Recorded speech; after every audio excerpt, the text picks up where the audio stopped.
अभी अभी की ताज़ा खबर।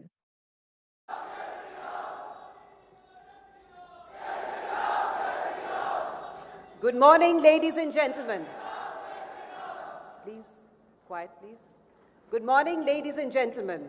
On behalf of University of Delhi, a very warm welcome to our chief guest, Honorable Prime Minister of India, Shri Narendra Modi ji.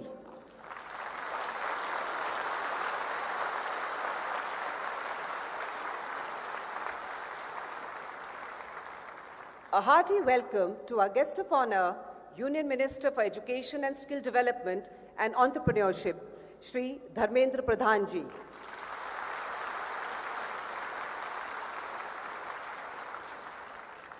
Honorable Vice Chancellor, University of Delhi, Professor Yogesh Singh.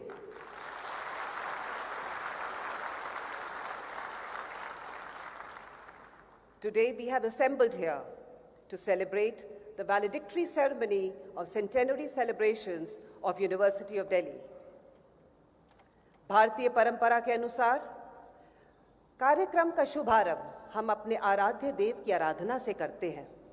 इस कड़ी में हम मां सरस्वती के चरणों का वंदन करते हुए दिल्ली विश्वविद्यालय के संगीत एवं कला विभाग के विद्यार्थी प्रस्तुत करेंगे सरस्वती वंदना।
दिल्ली विश्वविद्यालय अपना शताब्दी वर्ष समारोह मना रहा है। इस शताब्दी वर्ष में हमने अपने विश्वविद्यालय का कुल गीत आत्मार्पित किया है। हमारा कुल गीत विश्वविद्यालय के ध्येय वाक्य निष्ठा, धृति, सत्यम का उद्बोधन है। आप सबसे सादर अनुरोध है कि कुल गीत के लिए अपने स्थान पर खड़े हो जाएं।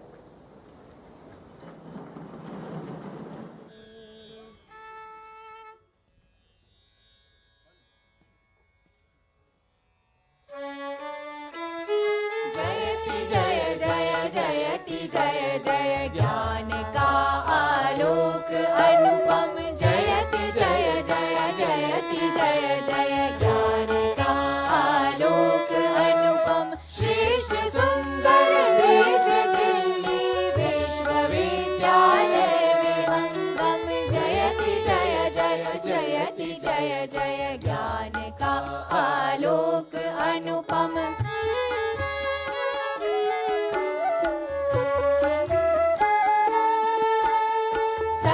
वसुधा निज कुटुंब की भावना, संस्कृति सनातन आधुनिक शिक्षा पुरातन, ज्ञान धाराओं का संगम, देश की स्वाधीनता हित भूमिका, शतकोटि वंदन, निष्ठा धृति सत्यम के मंगल, दिव्य भावों का समागम, जयति जय जय जयति जय जय, ज्ञान का आलोक अनुपम।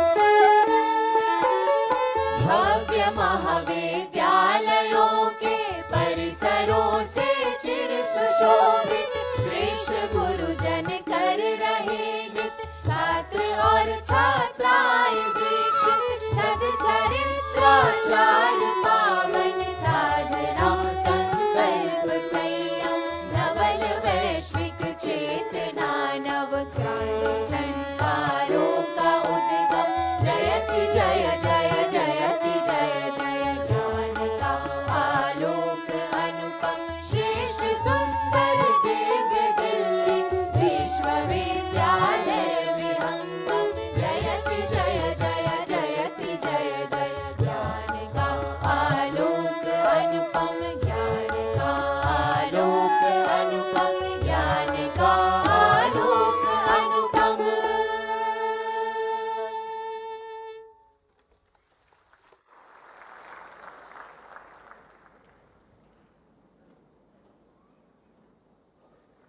I request Honorable Vice Chancellor Professor Yogesh Singh to kindly felicitate our chief guest, Honorable Prime Minister of India, Shri Narendra Modi ji.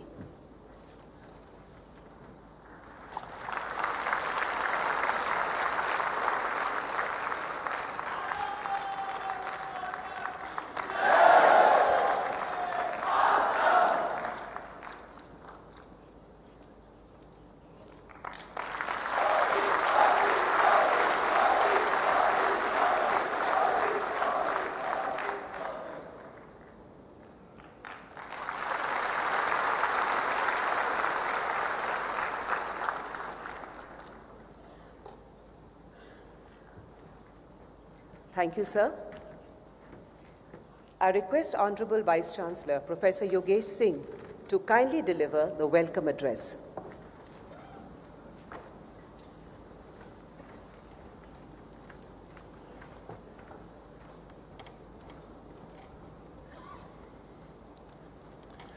नमस्ते। भारत का मान और गौरव बढ़ाने वाले माननीय प्रधानमंत्री श्रद्धेय श्री नरेंद्र मोदी जी, श्री धर्मेंद्र प्रधान जी केंद्रीय शिक्षा, कौशल विकास एवं उद्यमिता मंत्री, और आज के समारोह में, शताब्दी वर्ष समापन समारोह में आए आप सभी का मैं स्वागत करता हूं और अभिनंदन करता हूं। आज का दिन बहुत ही दिव्य है, बहुत ही भव्य है दो कारणों से। पहला कारण तो यह है कि दिल्ली विश्वविद्यालय के गौरवशाली और प्रभावशाली उपलब्धियों के 100 वर्ष पूरे हुए। इन 100 वर्षों में दिल्ली विश्वविद्यालय दिल्ली के हर घर में गया, हर मन में गया, देश के हर जिले में गया, हर तहसील में गया, और जितने संसार में देश हैं वहाँ पर दिल्ली विश्वविद्यालय के विद्यार्थी आपको कहीं ना कहीं मिलेंगे। और दूसरी जो सबसे और बड़ी उपलब्धि है वो है कि प्रधानमंत्री के पद को नई ऊंचाइयों पर ले जाने वाले आदरणीय नरेंद्र मोदी जी का आना एक ऐतिहासिक पल है, और हम सब उस ऐतिहासिक पल के साक्षी बन रहे हैं। इसके लिए आप सभी को बहुत बहुत बधाई, ढेर सारी शुभकामनाएं। मेरे मन में भाव आ रहे हैं, मेरे मन में भाव आ रहा है कि ऐसे प्रधानमंत्री कहाँ मिलते हैं। इतनी मेहनत करने वाले, निडरता से निर्णय लेने वाले, दूसरों का दर्द समझने वाले, देश के लिए जीने वाले, अपना कुछ नहीं की भावना से औरों का हित करने वाले, भारत को मजबूत और सुरक्षित करने वाले, विकसित राष्ट्र बनाने का संकल्प लेने वाले ऐसे प्रधानमंत्री कहाँ मिलते हैं। मैं ईश्वर से प्रार्थना करता हूं कि इन्हें संभाल कर रखना और इन पर अपनी कृपा बनाए रखना, और आप सबसे भी आग्रह करता हूं कि इनका ध्यान रखना, क्योंकि ये अपना ध्यान कम रखते हैं। इसीलिए हमेशा याद रखना, ऐसे प्रधानमंत्री कहाँ मिलते हैं, ऐसे प्रधानमंत्री कहाँ मिलते हैं। हिंदी के कवि हैं श्री हरिओम पंवार जी, उन्होंने 2014 में एक कविता लिखी जब भारत में एक नई सरकार आई, और उन्होंने लिखा कि ऐसा कुछ कर जाओ कि पूरा देश देखता रह जाए, ऐसा कुछ कर जाओ कि पूरा देश देखता रह जाए, देश नहीं भूमंडल का परिवेश देखता रह जाए। और ऐसा इन्होंने अनेक बार किया पिछले 9 वर्ष में, कई बार साल में 2-3 बार भी ऐसा किया कि देश देखता रह गया। और हम सबका विश्वास है, आप सबका विश्वास है कि अभी आगे भी ऐसा कुछ करेंगे कि देश देखता रह जाएगा। लेकिन आज से 50-100 वर्ष के बाद आने वाली पीढ़ियां सहज विश्वास नहीं करेंगी, आने वाली पीढ़ियां सहज विश्वास नहीं करेंगी कि ऐसा भी कोई इंसान हो सकता है, इतना दिव्य, इतना भव्य, इतना प्रभावी, इतना राष्ट्र को प्यार करने वाला, इतना कर्मयोगी, इतना गतिशील और इतना मेहनती। दिल्ली विश्वविद्यालय का ध्येय वाक्य है निष्ठा, धृति, सत्यम, यानी समर्पण, दृढ़ता और सत्य। इन तीनों शब्दों को विश्वविद्यालय ने तो लिखा, लेकिन अपने जीवन में प्रधानमंत्री जी ने साकार किया, इंप्लीमेंट किया। इसीलिए मैं कहता हूं कि ऐसे प्रधानमंत्री कहां मिलते हैं। माननीय प्रधानमंत्री जी, मैं आपका अपने दिल्ली विश्वविद्यालय में स्वागत करता हूं और अभिनंदन करता हूं। राष्ट्रीय शिक्षा नीति को सही तरीके से निश्चित समय में इंप्लीमेंट करने वाले शिक्षा मंत्री आदरणीय धर्मेंद्र प्रधान जी का भी मैं स्वागत करता हूं। हायर एजुकेशन इंस्टीट्यूशंस में राष्ट्रीय शिक्षा नीति के प्रावधानों को लागू करना इतना सरल कहां था, लेकिन वो लागू की गई, उसके लिए मैं उनको बधाई भी देता हूं।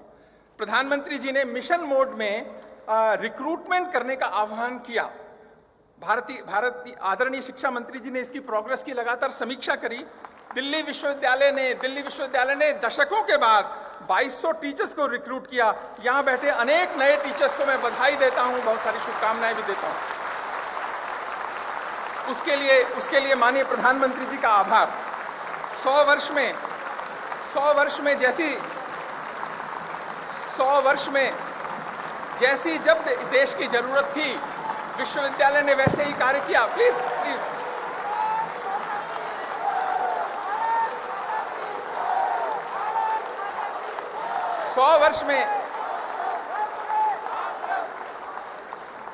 100 वर्ष में दिल्ली विश्वविद्यालय ने जैसी जब देश की जरूरत थी वैसा कार्य किया। स्वतंत्रता संग्राम में क्रांतिकारी दिए, गांधीवादी दिए, और जब भारत स्वतंत्र हो गया तो जजेस दिए, साइंटिस्ट दिए, डॉक्टर्स दिए, इंजीनियर्स दिए, टीचर्स दिए, रिसर्चर्स दिए, लीडर्स दिए, ब्यूरोक्रेट्स दिए, बिजनेस पर्सन दिए, और सबसे बड़ी बात, देश को अच्छे नागरिक दिए। और आज 2047 में प्रधानमंत्री जी ने एक संकल्प लिया और देश ने फिर संकल्प लिया प्रधानमंत्री जी के कहने पर कि भारत 2047 तक विकसित राष्ट्र होगा। तो दिल्ली विश्वविद्यालय की उसमें क्या भूमिका हो सकती है, इसके लिए हमने भी अपना एक स्ट्रेटेजिक प्लान तैयार किया, ताकि विश्वविद्यालय का भारत सरकार के सहयोग से एक प्रभावी और आवश्यक भूमिका बने। इसके लिए टीचर्स को जो है और मेहनत करनी पड़ेगी, अपने मन को बड़ा करना पड़ेगा और मजबूत करने की जरूरत है। आज भारत की सरकार अपनी ताकत से ज्यादा अपने यूनिवर्सिटी के टीचर्स को देती है, क्योंकि आप भविष्य का निर्माण करते हैं, आप देश का निर्माण करते हैं। चाणक्य ने कहा था शिक्षक कभी साधारण नहीं होता। आपको भी साधारण नहीं रहना है इस अमृतकाल के अंदर। अमृतकाल में आपसे असाधारण परफॉर्मेंस की अपेक्षा करता है भारत। दिल्ली विश्वविद्यालय की तरफ से एक बार पुनः मैं आप सभी का स्वागत और अभिनंदन करता हूं। धन्यवाद।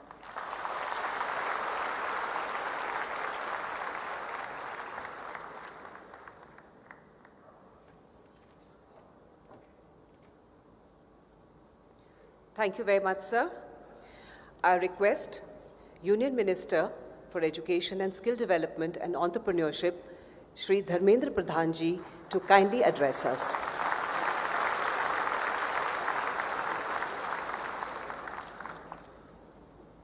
लोकप्रिय जननेता माननीय प्रधानमंत्री श्री नरेंद्र मोदी जी, कुलपति प्रोफेसर योगेश सिंह जी, अन्य विशिष्ट अतिथिगण, दिल्ली विश्वविद्यालय के विद्यार्थी और शिक्षकगण तथा मीडिया के मित्रों, नमस्कार। दिल्ली विश्वविद्यालय की शतवार्षिक शताब्दी वर्ष की ये समापन समारोह है। आज की शुभ अवसर पे हमारे बीच में माननीय प्रधानमंत्री नरेंद्र मोदी की गरिमामय उपस्थिति इस कार्यक्रम की मान और मर्यादा को और बड़ा करती है। दिल्ली विश्वविद्यालय नाम से ही दिल्ली से जुड़ता है। ये दिल्ली का नहीं है, ये देश की विश्वविद्यालय है, देश के हर एक नागरिकों की विश्वविद्यालय है। मित्रों, ये विश्वविद्यालय आजादी का लड़ाई को देखा है। इस विश्वविद्यालय में शहीद भगत सिंह की निवास हुई है। चंद्रशेखर आजाद लड़ाई लड़ते लड़ते इस विश्वविद्यालय के परिसर में भी पैर रखे हैं। इस विश्वविद्यालय आज से ठीक 50 साल पहले, आजादी को तो 75 साल पूरा हो गया, अमृत महोत्सव हम मनाए, लेकिन 73-74 में जब भारत की संविधान पर संकट आई, कुछ दिनों के बाद इमरजेंसी लागू हुई, नागरिकों की मौलिक अधिकार को छीना गया। अगर सबसे पहले किसी ने आवाज उठाई तो दिल्ली विश्वविद्यालय ने आवाज उठाई। दिल्ली विश्वविद्यालय ने देश की दूसरा स्वतंत्रता संग्राम लड़ा। दिल्ली विश्वविद्यालय पिछले 75-100 सालों में देश को अनेक वैज्ञानिक दिए, देश को अनेक पब्लिक पॉलिसी प्रैक्टिशनर दिए, जननेता दिए, अनेक उद्योग जगत की मूर्धन व्यक्तित्वों को दिए, अनेक कला साहित्य संस्कृति की प्रसिद्ध व्यक्तियों को दिया, अनेक पत्रकार मित्रों को दिया, अनेक न्यायपालिका की बहुत बड़े बड़े व्यक्तित्व इसी दिल्ली विश्वविद्यालय के संस्कार से आगे बढ़े हैं। ऐसे सफलता के साथ दिल्ली विश्वविद्यालय की 100 साल पूरी हो रही है। जब 100 साल पूरी हो रही है, हम सबके सामने चुनौती और जिम्मेदारी और बढ़ जाती है। देश में माननीय प्रधानमंत्री जी की विजनरी दृष्टि के कारण, दूरदृष्टि के कारण 34 सालों के बाद 2020 में राष्ट्रीय शिक्षा नीति लागू किया गया। राष्ट्रीय शिक्षा नीति को लागू करते हुए भी 3 साल हो गया। मैं बधाई देता हूं दिल्ली विश्वविद्यालय को। उन्होंने पिछले 3 साल में एक भी क्षण बर्बाद ना करते हुए एनईपी को लागू करने में पूरा जिम्मेवारी ली। आज दिल्ली विश्वविद्यालय पहली बार देश में अंतर्राष्ट्रीय क्यूएस रैंकिंग में एनईपी लागू होने के बाद 500 की ब्रैकेट में देश की 11 इंस्टीट्यूशन आए हैं। दिल्ली विश्वविद्यालय भी उसी में है। मैं आपको बधाई देता हूं। और एनआरएफ जो हमारी देश की निजस्व परिचय बनते जा रहा है, उसमें से तो दिल्ली विश्वविद्यालय के अनेक कॉलेज स्थायी रूप में 1, 2, 3, 4 करके बैठ गए हैं। आपको भी बधाई दिल्ली विश्वविद्यालय के कॉन्स्टिट्यूएंट कॉलेज को। मित्रों, संजोग देखिए, विश्व के तमाम नेतृत्व अभी G20 की अध्यक्षता के कारण भारत आ रहे हैं। शिक्षा विभाग की भी चर्चा हुई।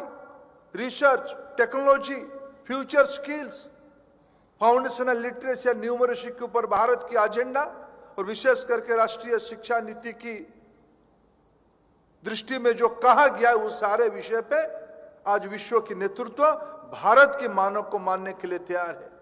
इसी समय में माननीय प्रधानमंत्री जी ने जिम्मेवारी को सिर्फ भारत के अंदर नहीं रखा है, विश्व की इमर्जिंग इकोनॉमी को इकट्ठा करके उनको उन्होंने बुलाया। उन्होंने कहा कि आप शायद G20 के सदस्य देश नहीं हो सकते हैं, लेकिन मैं आपकी जिम्मेवारी लेना चाहता हूं।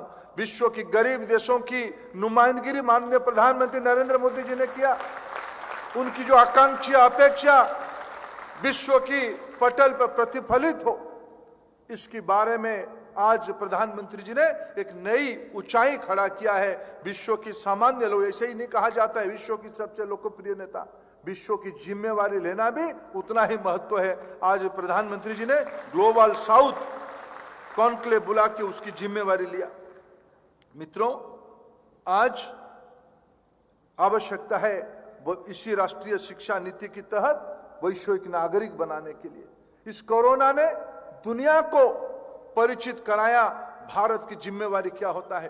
वो दिन याद करिए, एक समय था भारत की आवश्यक चीजों के लिए, खाद्यान्नों के लिए भी बाहर से आयात करना पड़ता था, इंपोर्ट करना पड़ता था। आज वो शुभ क्षण आ चुका है जब भारत अमृत काल में प्रवेश कर रहा है। उसी समय में कोरोना ने यह सिद्ध किया, प्रधानमंत्री जी ने सफल नेतृत्व के कारण देश को तो संभाला। आज विश्व की 140 देशों में भारत से उत्पादित मेडिसिन पहुंची है। ये भारत की नई परिचय हो रहा है। मित्रों, भारत मदर ऑफ डेमोक्रेसी है। संसद की नई भवन बन गई है। केवल भारत पुरानी डेमोक्रेसी नहीं, मदर ऑफ डेमोक्रेसी नहीं है, लेटर एंड स्पिरिट में सबसे विशाल काय फंक्शनल डेमोक्रेसी है। उस डेमोक्रेसी के अंदर जब हम अमृत काल में प्रवेश कर रहे हैं, हम लोगों की जिम्मेवारी मित्रों और बढ़ता है, और विशेष करके दिल्ली विश्वविद्यालय की जिम्मेवारी और बढ़ता है। प्रधानमंत्री जी एक छोटी शब्द बार बार हम सबके सामने कहते हैं, देश के सामने कहते हैं, यही समय सही समय, आज की मोमेंट इंडिया's मोमेंट। इस मोमेंट को हम लोग जिए, जिम्मेवारी निभाएं।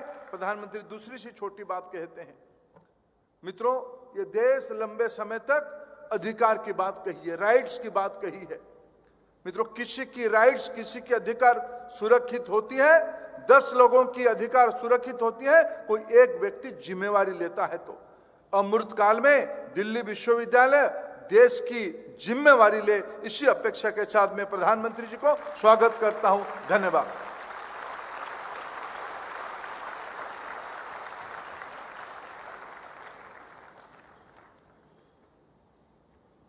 Thank you very much, sir. Now we will present a short film depicting 100 glorious years of the University of Delhi.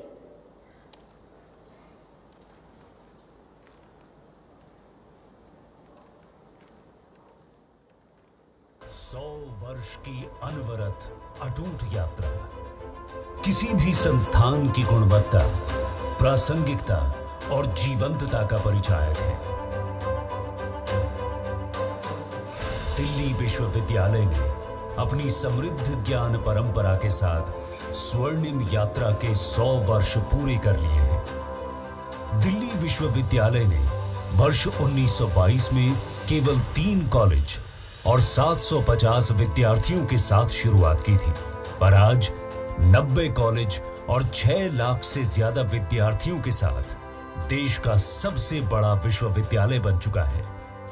विस्तार की अनंत संभावनाएं समेटे शिक्षा का ये वट वृक्ष पूरे आन बान शान से ज्ञान और राष्ट्र निर्माण के कार्य में जुड़ा है, क्योंकि पिछले 100 सालों में विश्वविद्यालय से निकले अनेक विद्यार्थियों ने राष्ट्र जीवन में जो बहुमूल्य योगदान दिया, उनकी विरासत नई पीढ़ी को लगातार प्रेरणा दे रही है।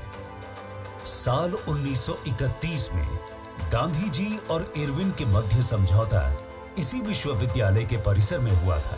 दिल्ली विश्वविद्यालय राष्ट्रीय आंदोलन के साथ साथ राष्ट्र की विकास गाथा का साक्षी रहा है।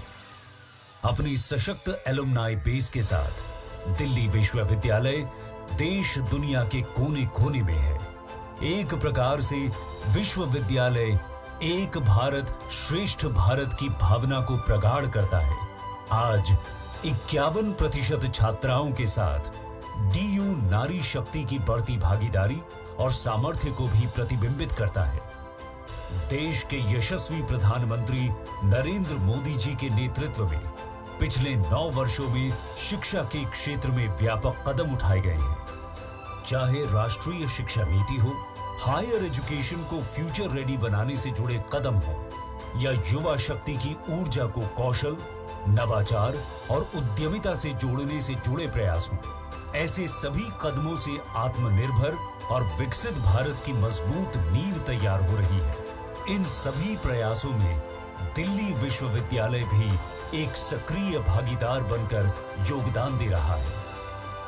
आज 30 जून 2023 शताब्दी समारोह के समापन कार्यक्रम के ऐतिहासिक अवसर पर दिल्ली विश्वविद्यालय परिवार राष्ट्र निर्माण के पावन कार्य में खुद को पुनर्समर्पित करता है। जय Hind.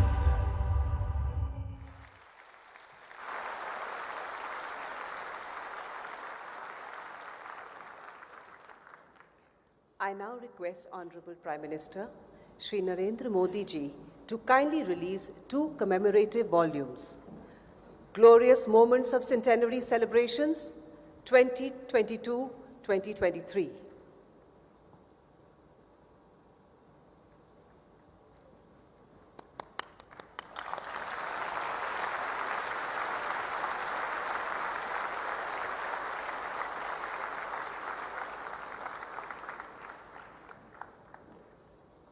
Aura, 100 years of University of Delhi.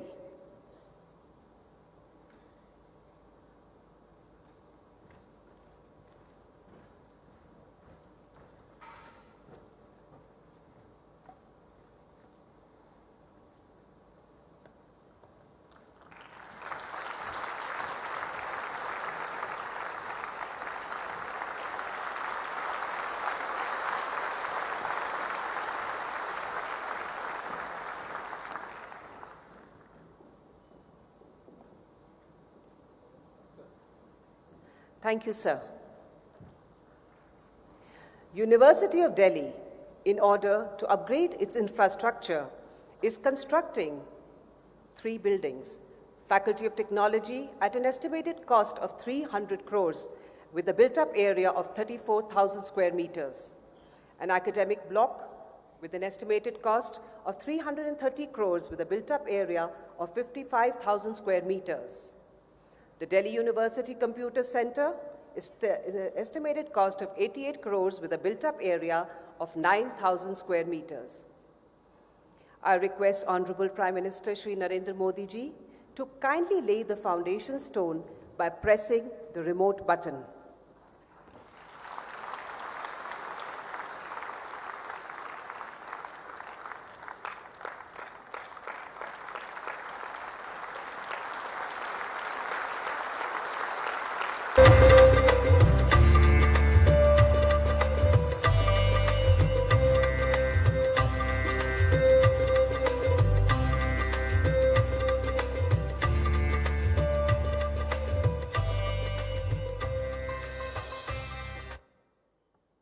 Thank you very much, sir. Now, ladies and gentlemen, the historic moment we have eagerly been awaiting has finally arrived. हमारे लोकप्रिय प्रधानमंत्री श्री नरेंद्र मोदी जी से विनम्र निवेदन है कि वे हमें संबोधित करने की कृपा करें, to kindly share his thoughts with us.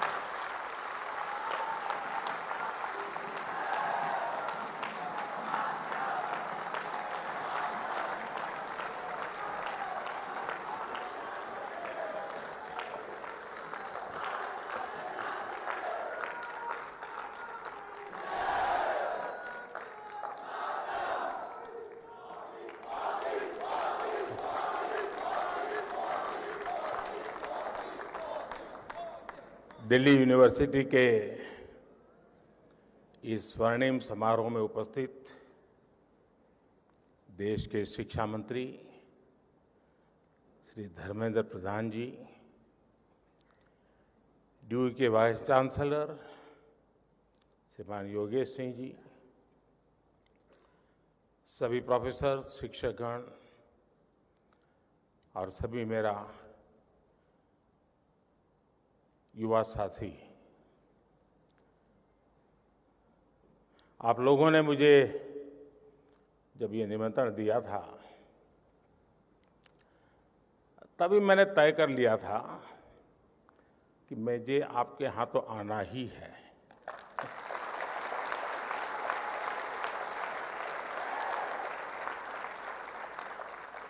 और यहाँ आना अपनों के बीच आने जैसा है।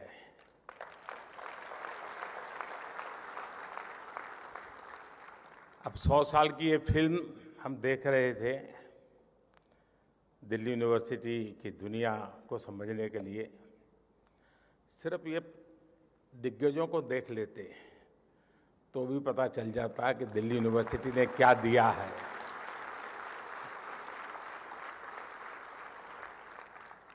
कुछ लोग मेरे सामने बैठे हैं जिनको मैं विद्यार्थी काल से जानता हूँ, लेकिन अब बहुत बड़े बड़े लोग बन गए हैं।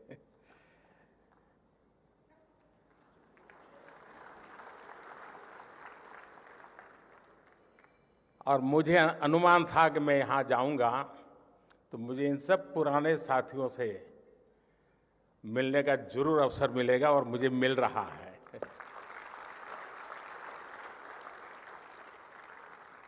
साथियों, ड्यू का कोई भी स्टूडेंट हो, कॉलेज फेस चाहे अपने कॉलेज में हो या दूसरे कॉलेज में, उसके लिए सबसे इम्पोर्टेंट यही होता है कि बस किसी तरह उस फैज का हिस्सा बन जाएं। मेरे लिए भी ये ऐसा ही मौका है।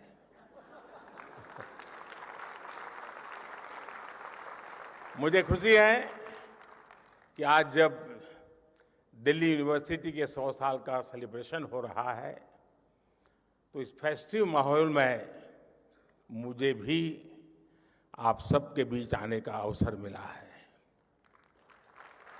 और साथियों, कैंपस में आने का आनंद भी तभी होता है जब आप कलीग के साथ आए।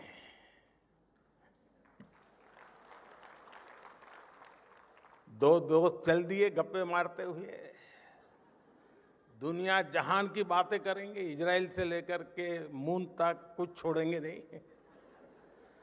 कौन सी फिल्म देखी, ओटीटी पर वो सीरीज अच्छी है, वो वाली रील देखी या नहीं देखी,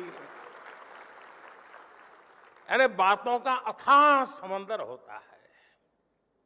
इसलिए मैं भी आज आपकी ही तरह दिल्ली मेट्रो से अपने युवा दोस्तों से गपशप करते करते यहां पहुंचा हूं।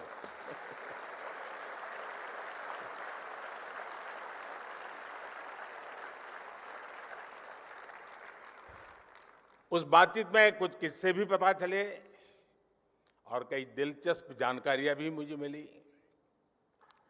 साथियों, आज का अवसर एक और वजह से बहुत खास है। ड्यू ने एक ऐसे समय में अपने 100 वर्ष पूरे किए हैं जब देश अपनी आजादी के 75 वर्ष पूरे होने पर अमृत महोत्सव मना रहा है। कोई भी देश हो, उसकी यूनिवर्सिटीज, उसके शिक्षण संस्थान उसकी उपलब्धियों का सच्चा प्रतिबिंब होते हैं। ड्यू की भी इन 100 वर्षों की यात्रा में कितने ही ऐतिहासिक पड़ाव आए हैं। इसमें कितने प्रोफेसर्स का, कितने स्टूडेंट्स का और कितने ही दूसरे लोगों का जीवन जुड़ रहा है। एक तरह से दिल्ली यूनिवर्सिटी सिर्फ एक यूनिवर्सिटी नहीं, बल्कि एक मूवमेंट रही है।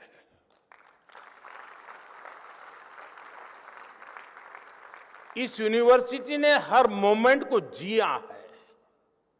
इस यूनिवर्सिटी ने हर मोमेंट में जान भर दी है।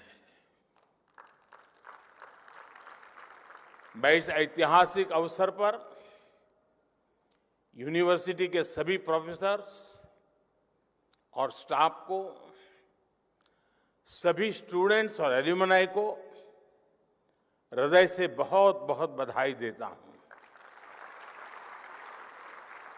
साथियों, आज इस आयोजन के जरिए यहां नए और पुराने स्टूडेंट्स भी साथ मिल रहे हैं। स्वाभाविक है, कुछ सदाबहार चर्चाएं भी होगी। नॉर्थ कैंपस के लोगों के लिए कमला नगर, हडसन लाइन और मुखर्जी नगर से जुड़ी यादें,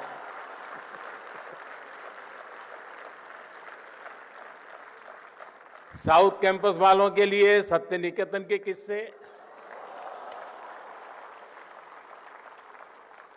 आप चाहे जिस ईयर के पास आउट हो, 2 ड्यू वाले मिलकर इन पर कभी भी घंटों निकाल सकते हैं।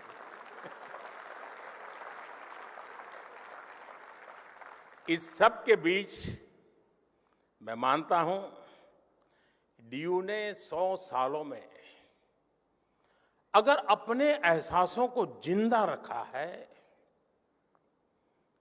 तो अपने मूल्यों को भी जीवंत रखा है। निष्ठा धृति सत्यम, यूनिवर्सिटी का ये ध्येय वाक्य अपने हर एक स्टूडेंट के जीवन में गाइडिंग लैंप की तरह है। साथियों, हमारे यहाँ कहा जाता है, ज्ञान वानेन सुखवान, ज्ञान वानेव जीवति, ज्ञान वानेव बलवान, तस्मात् ज्ञान मयो भव। अर्थात जिसके पास ज्ञान है वही सुखी है, वही बलवान है, और वास्तव में वही जीता है जिसके पास ज्ञान है। इसलिए जब भारत के पास नालंदा जैसे विश्वविद्यालय थे, तब भारत सुख और समृद्धि के शिखर पर था। जब भारत के पास तक्षशिला जैसे संस्थान थे, तब भारत का विज्ञान विश्व को गाइड करता था। भारत की समृद्ध शिक्षा व्यवस्था भारत की समृद्धि की वाहक थी। ये वो समय था जब दुनिया की जीडीपी में बहुत बड़ा शेयर भारत का होता था। लेकिन गुलामी के सैकड़ों वर्षों के कालखंड ने हमारे शिक्षा के मंदिरों को, इन एजुकेशन सेंटर्स को तबाह कर दिया। और जब भारत का बौद्धिक प्रवाह रुका, तो भारत की ग्रोथ भी थम गई। लंबी गुलामी के बाद देश आजाद हुआ। इस दौरान आजादी के भावनात्मक ज्वार को एक मूर्त रूप देने में भारत की यूनिवर्सिटी ने एक अहम भूमिका निभाई थी। इनके जरिए एक ऐसी युवा पीढ़ी खड़ी हुई जो उस समय के आधुनिक विश्व को ललकार सकती थी। दिल्ली यूनिवर्सिटी भी इस मूवमेंट का एक बड़ा सेंटर थी।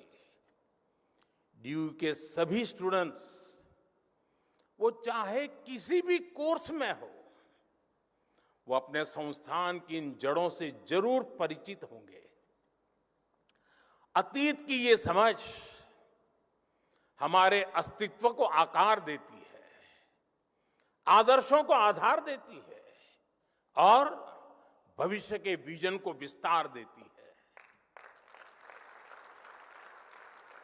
साथियों, कोई इंसान हो या संस्थान, जब उसके संकल्प देश के लिए होते हैं, तो उसकी सफलता भी देश की सफलताओं से कदम मिलाकर चलती है।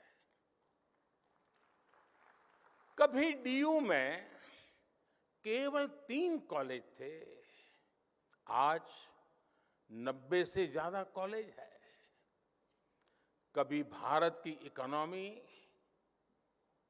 फ्रेजाइल के लिस्ट में थी, खस्ता हाल थी। आज भारत दुनिया की टॉप 5 इकोनॉमीज में शामिल हो चुका है।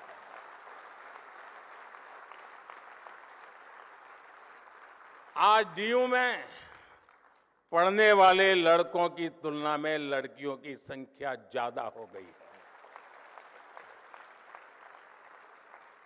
इसी तरह देश में भी जेंडर रेशियो में काफी सुधार आया है।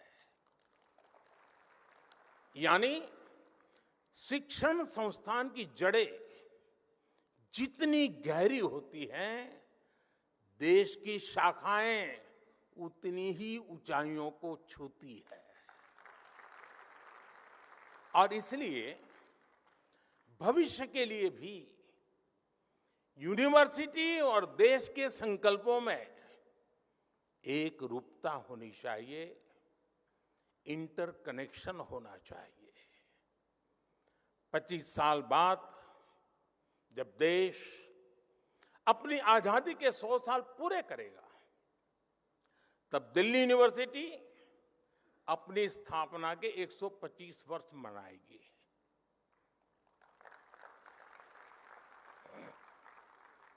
तब लक्ष्य था भारत की स्वतंत्रता। अब हमारा लक्ष्य है 2047 तक विकसित भारत का निर्माण।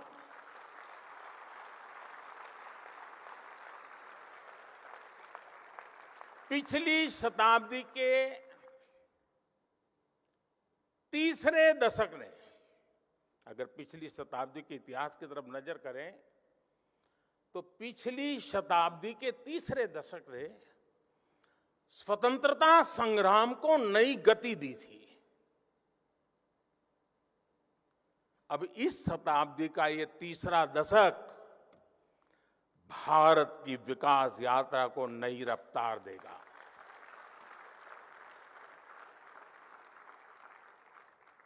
आज देश भर में बड़ी संख्या में यूनिवर्सिटी, कॉलेज बनाए जा रहे हैं। पिछले कुछ वर्षों में आईआईटी, आईआईएम, एनआईटी और एम्स जैसी संस्थाओं की संख्या में लगातार बढ़ोतरी हुई है। ये सभी इंस्टीट्यूट्स न्यू इंडिया के बिल्डिंग ब्लॉक्स बन रहे हैं। साथियों, शिक्षा सिर्फ सिखाने की प्रक्रिया नहीं है, बल्कि ये सीखने की भी प्रक्रिया है। लंबे समय तक शिक्षा का फोकस इसी बात पर रहा कि छात्रों को क्या पढ़ाया जाना चाहिए, लेकिन हमने फोकस इस बात पर भी शिफ्ट किया कि छात्र क्या सीखना चाहता है।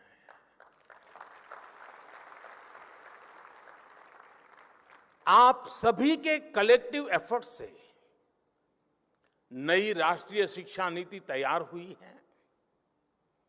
अब छात्रों को यह बड़ी सुविधा मिली है कि वो अपनी इच्छा से अपनी पसंद के विषयों का चुनाव कर सकते हैं। शिक्षण संस्थाओं की क्वालिटी बेहतर बनाने के लिए भी हम लगातार काम कर रहे हैं। इन इंस्टीट्यूट्स को कॉम्पिटिटिव बनाने के लिए हम नेशनल इंस्टीट्यूशनल रैंकिंग फ्रेमवर्क लेकर आए हैं। इससे देश भर के इंस्टीट्यूशंस को एक मोटिवेशन मिल रहा है। हमने संस्थाओं की स्वायत्तता को क्वालिटी ऑफ एजुकेशन से भी जोड़ा है। जितना बेहतर संस्थाओं का प्रदर्शन होगा, उतनी ही उन्हें स्वायत्तता मिल रही है। साथियों, शिक्षा की फ्यूचरिस्टिक नीतियां और निर्णयों का परिणाम है कि आज इंडियन यूनिवर्सिटीज की ग्लोबल पहचान बढ़ रही है। 2014 में क्यूएस वर्ल्ड रैंकिंग में केवल 12 इंडियन यूनिवर्सिटीज होती थी। 2014 में 12 यूनिवर्सिटीज, लेकिन आज ये संख्या 45 हो गई है।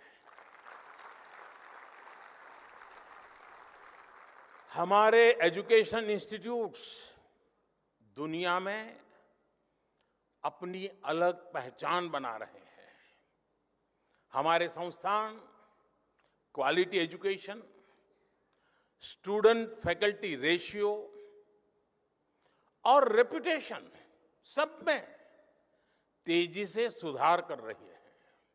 और साथियों, आप जानते हैं, इन सब के पीछे सबसे बड़ी गाइडिंग फोर्स कौन सी काम कर रही है? ये गाइडिंग फोर्स है भारत की युवा शक्ति। इस हॉल में बैठे ही हुए मेरे युवाओं की शक्ति। साथियों, एक समय था जब स्टूडेंट्स किसी इंस्टीट्यूट में एडमिशन लेने से पहले सिर्फ प्लेसमेंट को ही प्राथमिकता देते थे, यानी एडमिशन का मतलब डिग्री और डिग्री का मतलब नौकरी, शिक्षा यहीं तक सीमित हो गई थी। लेकिन आज युवा जिंदगी को इसमें बांधना नहीं चाहता, वो कुछ नया करना चाहता है, अपनी लकीर खुद खींचना चाहता है। 2014 से पहले भारत में सिर्फ कुछ 100 स्टार्टअप्स थे। आज भारत में स्टार्टअप्स की संख्या 1 लाख को भी पार कर गई है।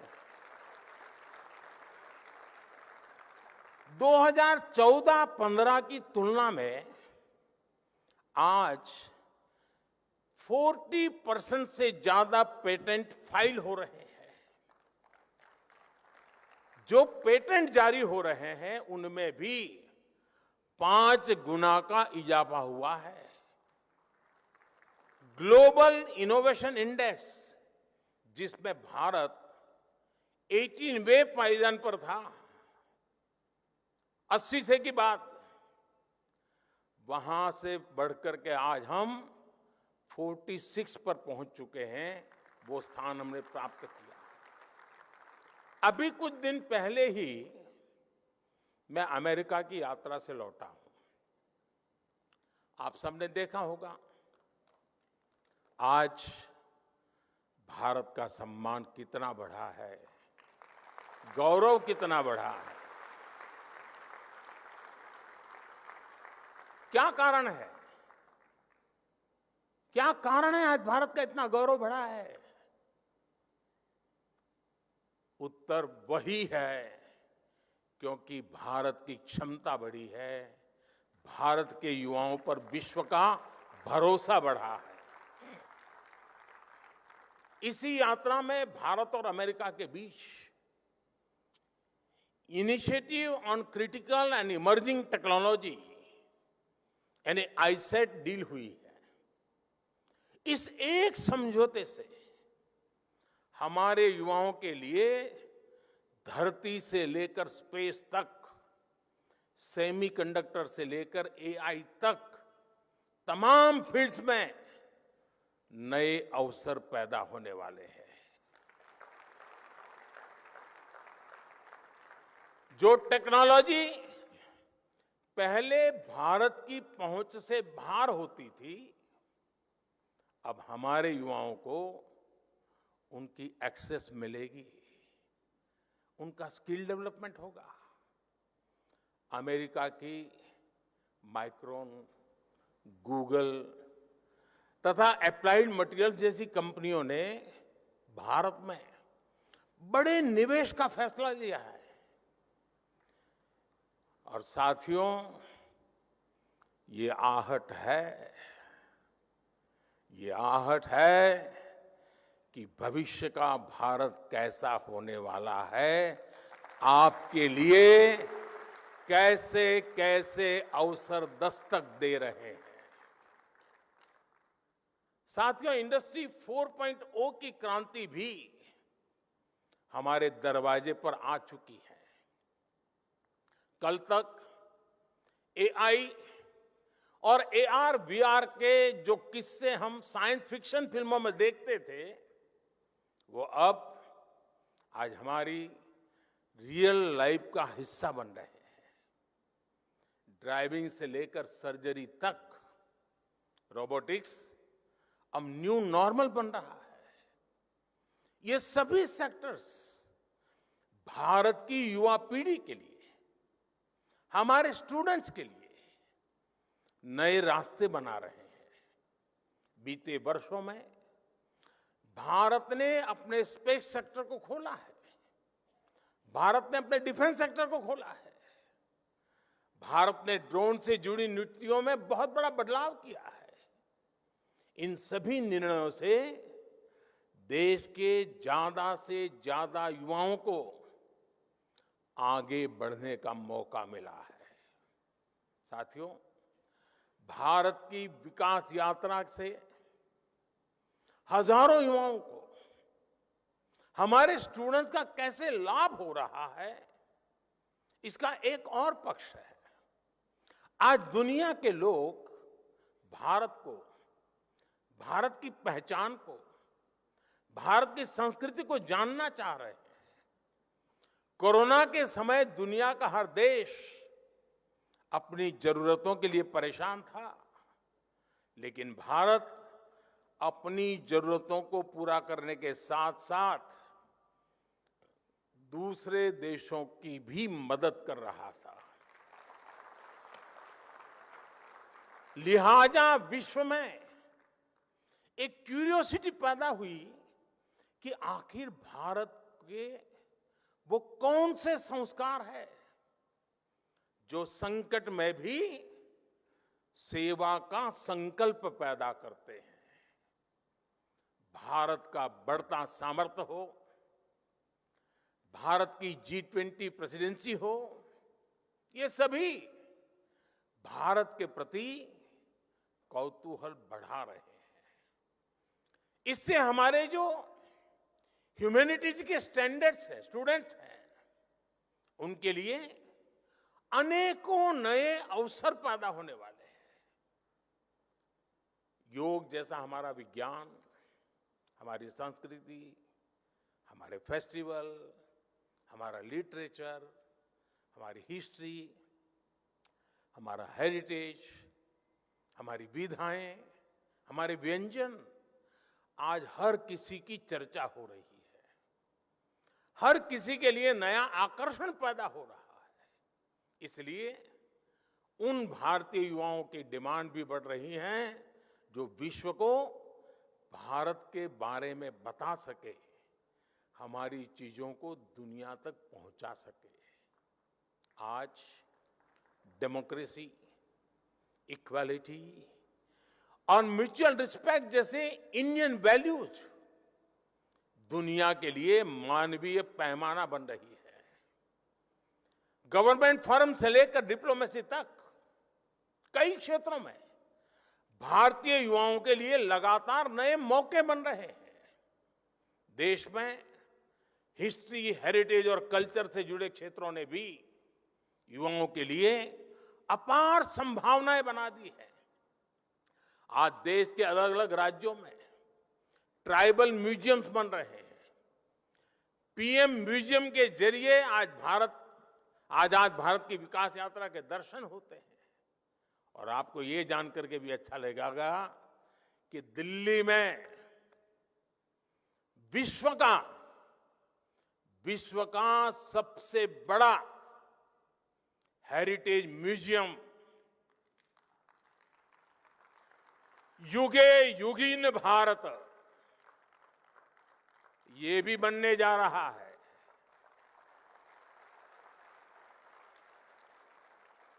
कला, संस्कृति और इतिहास से जुड़े युवाओं के लिए पहली बार पैशन को प्रोफेशन बनाने के इतने अवसर पैदा हो रहे हैं। इसी तरह आज दुनिया में भारतीय टीचर्स की अलग पहचान बनी है। मैं ग्लोबल लीडर से मिलता हूं, उनमें से कई अपने किसी न किसी इंडियन टीचर से जुड़े किस्से बताते हैं और बड़े गौरव से बताते हैं। भारत की ये सॉफ्ट पावर इंडियन यूथ की सक्सेस स्टोरी बन सकती है। इस सब के लिए हमारी यूनिवर्सिटीज को, हमारे इंस्टीट्यूशंस को तैयार होना है, अपने माइंडसेट को तैयार करना है। हर यूनिवर्सिटी को अपने लिए एक रोड मैप बनाना होगा, अपने लक्ष्यों को तय करना होगा। जब आप इस संस्थान के 125 वर्ष मनाए, तब आपकी गिनती वर्ल्ड की टॉप रैंकिंग वाली यूनिवर्सिटी में हो, इसके लिए अपने प्रयास बढ़ाएं। फ्यूचर मेकिंग इनोवेशंस आपके यहां हो, दुनिया के बेस्ट आइडियाज और लीडर्स आपके यहां से निकले, इसके लिए आपको लगातार काम करना होगा। लेकिन इतने सारे बदलावों के बीच आप लोग पूरी तरह मत बदल जाइएगा। कुछ बातें वैसी ही छोड़ दीजिएगा भाई। नॉर्थ कैंपस में पटेल चेस की चाय, नूडल,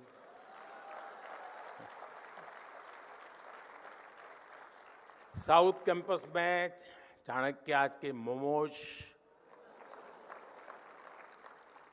इनका टेस्ट न बदल जाए, ये भी आपको इंश्योर करना होगा।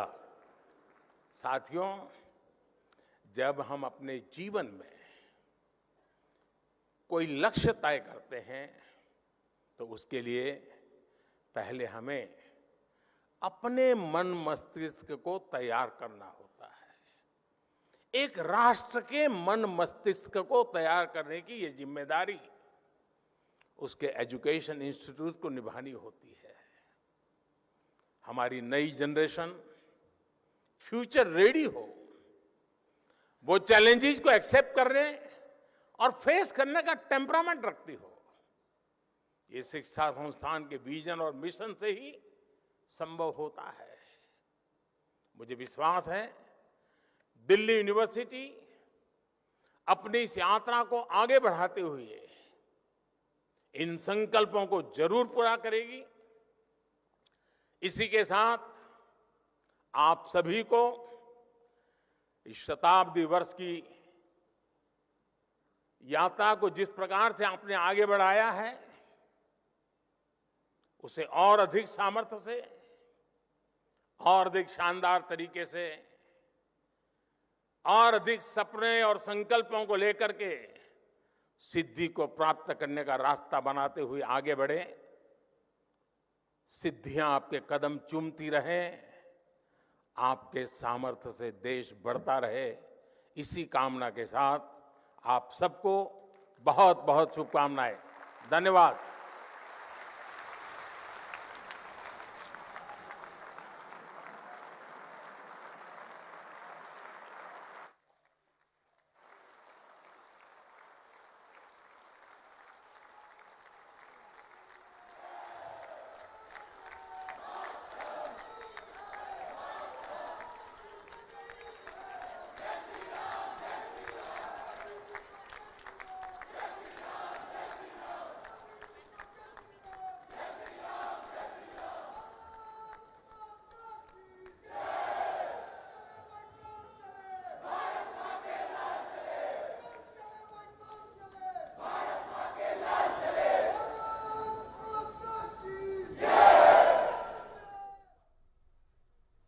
और ताज़ा खबर के लिए हमारे चैनल को लाइक और सब्सक्राइब करें।